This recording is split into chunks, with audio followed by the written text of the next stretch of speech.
Сәлем достар, қалай жағдайларыңыз? Біздің үйде шамалдап суықтап кетті. Алматыда -35-ке дейін барып жатыр. Сондықтан мен шамалы жылынып алдым. Сіздерге кешірім сұраймын осындай түрмен тұрғаныма. Ал енді сіздерге бүгін мен қызықты тақырып туралы айтқым келіп тұр. Бірінші, мен көбінесе осы косметиканы алғаныма қанша ақша жібергеніме өкінемін. Сондықтан сіздер менің қателігімді қайталамас үшін сіздерге осындай видео түсіріп отырмын.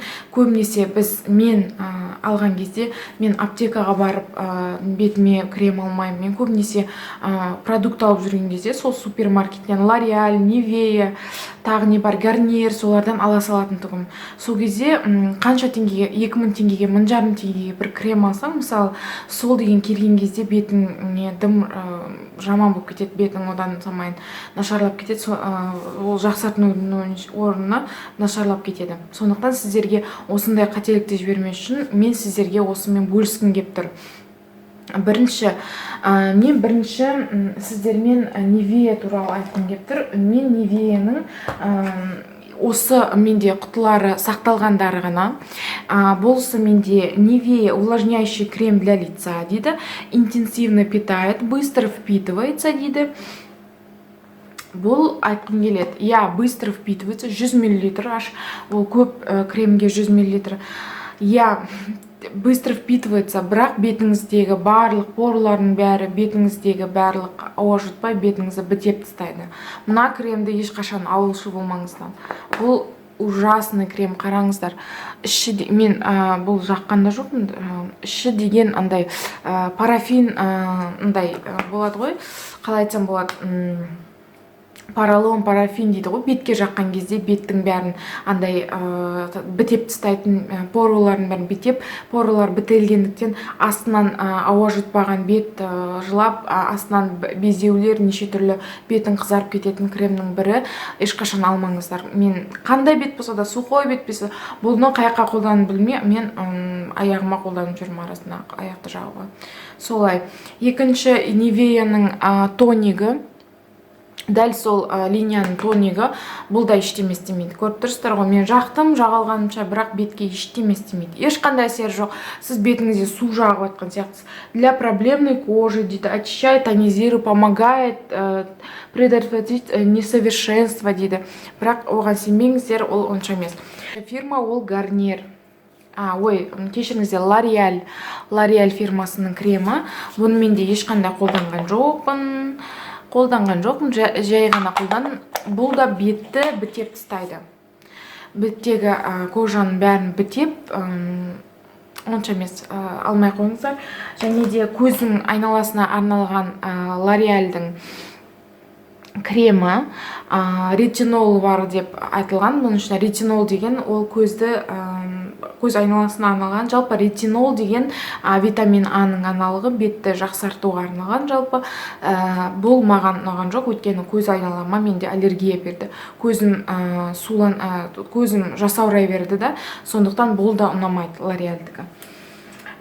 L'Oreal'дің бірақ ұнағаны бұл мынандай бетті тазартайтын бесконечная свежесть деген очищающий гель. Мынаны мен 2 рет алғаным, бұл екінші құтысы. Бұл өте жақсы. Бұны алсаңыздар болады, бетті жақсы тазалайды, не айтып тұр, соны жасайды, ештеме артық жасамайды, тек бетіңізді жақсылап тазалайды. Бірақ менің екінші видеомда болады, күшті сатып алуға болатын арзан косметика, бетке арналған, декоративный косметика емес, бетті күтуге арналған косметика туралы видео болады. Бұдан да күшті нәрсе бар. Және де екінші, маған ең ұнайтын осы Nivea, L'Oreal'ды айттым, одан кейін Garnier'дің ішінде үшеуінен жалпы біздің масс-маркет дейді ғой, жалпы біздің супермаркеттерде барлық жерде сатылатын косметиканың ішінде ең ұнайтын маған Garnier. Оның ішіндегі мен күнде алатын маскаларым, андай тканевый маскалар бар ғой, сіздер білетін шығарсыздар, бетке қойып қоясын. Соны мен 3 рет қолданамын, кейбір кезде ішіне қолданамын да 10-20 минутта жүремін да қайтадан аламын да салып қоямын. Сол қайтадан кешке қарай қайтадан қолданып, өйткені бір сол 3 қолданғанға жетеді. Ешқандай одан ештеме көріп тұрған жоқпын. Холодильникке қойып қоямын. Сол тканевый маскалары күшті, Гарньердің 3 түрі бар. Және де мынаның көріп тұрсыз ғой, мен сонша қатты қолданғандықтан мынау ештемесі қалған жоқ мынаның. Бұл екінші құтысы. Менде бұл проблемный кожаға арналған Гарньердің щеткасымен бетті тазалайтын нәрсе. Бұл бетті жақсы тазалайды. Мына щеткасымен бетіңізді тазалауға болады. Жақсы тазалайды. Егер бетіңізде проблемный кожа болса, сізге арналған. Егер сіздің бетіңіз құрғақ болса, керек емес. Құрғақ бетті мүлдем құрғақ қылып жібереді. Және де екінші Гарньердің ұнайтын маған кремдері бар. Ол кремнің құтысы менде сақталған жоқ. Гарньердің дневной, ночной кремдерін ала берсеңіздер болады. Ол бетті қатты майлатып жүрмейді, бетті қатты жауып тастамайды, порлардың бәрін жауып, маска сияқты бетің содан кейін неше түрлі нәрселер бетіңізге шығып кетпейді. Ол Гарньердің кремдері жақсы. Және де өзім күнде қолданатын любимчик менде Гарньердің бұл тонигі. Сіздерге безеу туралы видеода көрсеттім. Ол Гарньердің экстракт эвкалипта и цинк плюс салициловая кислота. Мен бұл тоникті не үшін аламын? Менікі білесіздер, проблемный кожа, сондықтан жирная кожа, салициловая кислота ішінде бар. Салициловая кислота үшін аламын. Өйткені бұл барлық тониктерде кездеспейді. Бұл салициловый кислотаны егер сіздер басқа фирманыкін алатын болсаңыз, аптекада сатылған Эван, жаңағы La Roche-Posay солардыкін алатын болсаңыз, өте қымбат олар. Бірақ құрамы дәл осы салициловый кислота, цинк бар оларда. Бұл мысалы 1000 тұратын болса, олардікі 6000, 7000 тұруы мүмкін. Сондықтан 4-5 есіресе арзан десек те болады, бірақ эффектісі жақсы. Осы мен тоникті жақсы көремін. Сол мен сіздерге айтарым осы. Және де ең соңғы Гарньердің бір ұнамайтын, жаңағын бәрін Гарньердің бәрін жақсыладым. Енді ұнамайтын нежное прикосновение деген қолға арналған кремі бар. Бұл кремді алмай қойыңыздар. Жаңағы бархатные ручки 10-20 есе жақсы. Мына кремнен гөрі, мына крем ештеме істемейді қолыңызға.